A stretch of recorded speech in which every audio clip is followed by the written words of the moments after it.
What's up, guys? Caller here, Coach Colin, the dumbbell goblet squat.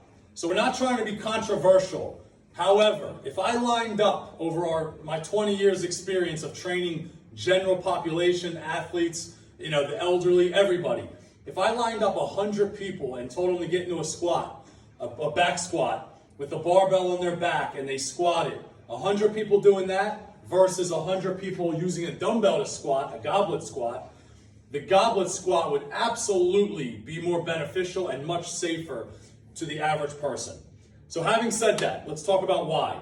So the big problem with the barbell is, Colin knows it now, listen, we barbell back squat, so before I get hundreds of mean emails, some people should barbell back squat. Just honestly, most average gen pop should not have an axial load on their spine.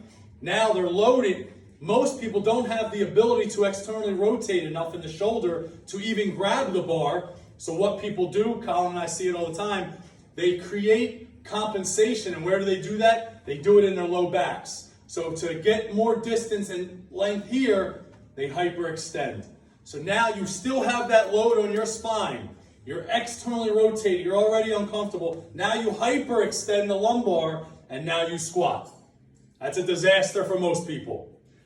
A better option, Coach Colin, if you don't mind. Now, guys, you see this heel lift. I know I get a lot of questions. Real quick, the heel lift, your femur, generally speaking, in most people, is longer than your tibia and fibula.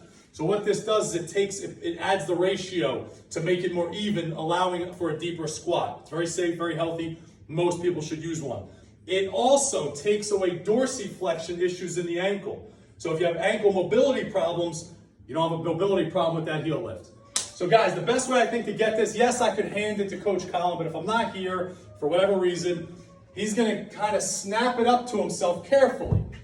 Now he's in a good goblet position, so now his erectors in his low back immediately fire to stabilize his spine. He doesn't have to worry about grabbing the bar behind his neck.